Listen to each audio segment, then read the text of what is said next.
Sule Lamido and the comedy of historical amnesia.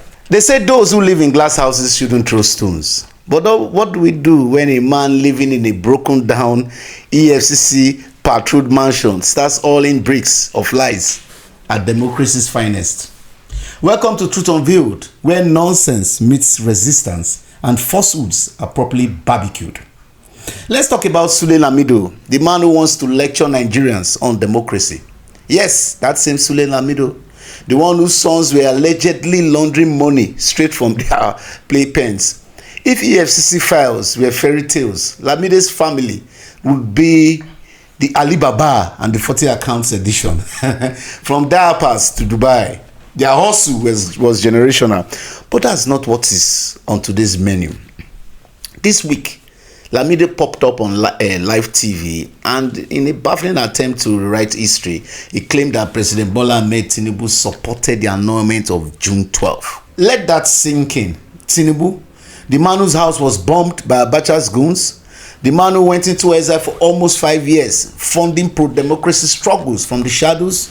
Sule Lamido, you need to be fear God, Sha. Now, let's get this straight. Back in 1993, when the military gangsters were busy killing the people's mandates, Tinubu was on the Senate floor calling out the annulment as a coup d'etat. He called it out what it was, a crime against democracy. And where was Lamido? Well, he was the secretary of the SDP, the same party whose leaders folded like gala rappers and surrendered to Babangida with no resistance, no outrage, just handshake deals and betrayal. And as Bayo Nanuga rightly said, it was a book of infamy, which got new chapters and no thanks or thanks to Lamido and his kind. Tinubu didn't just talk, he acted. When Abacha's tanks rolled in, Tinubu's defiance got him arrested. When Lagos streets burned with protests, Tinubu was there supporting and funding them. And when the junta came for blood, they bombed his house and forced him into exile.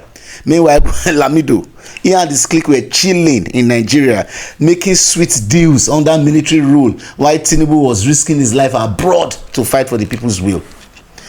So how can a man whose legacy is marinated in, should I say, cowardice and stained with scandal, suddenly develop the guts to lecture Tinubu on democratic credentials? What's worse is that Lamido even dragged Tinubu's mother, the late Alaja Abibatu Mugaji, an icon of Lagos market women, into his lies. He claimed she backed the annulment. This is laughable. Had she had done so, she wouldn't have even lasted a week in her position. Her people would have carried her out faster than EFCC PAX files. So let's be clear. Sule Lamido's goof is more than embarrassing. It's dangerous. This is not just mischief. It is attempted historical East. But history doesn't forget and the facts don't lie. Tinubu stood for June 12. Tinubu bled for June 12. Tinubu was bombed for June 12. Tinubu lived it. Sule Lamido merely survived it from a safe distance. So next time Sule Lamido wants to open his mouth on democracy, maybe he should rinse it first with truth and a little humility. This has been Truth Unveiled, where revisionists get receipts and the cowards in Agbada are reminded that silence is sometimes the best legacy. My name is Osigo Moikiroda, I'm Principal and CEO of Bush Radio Academy.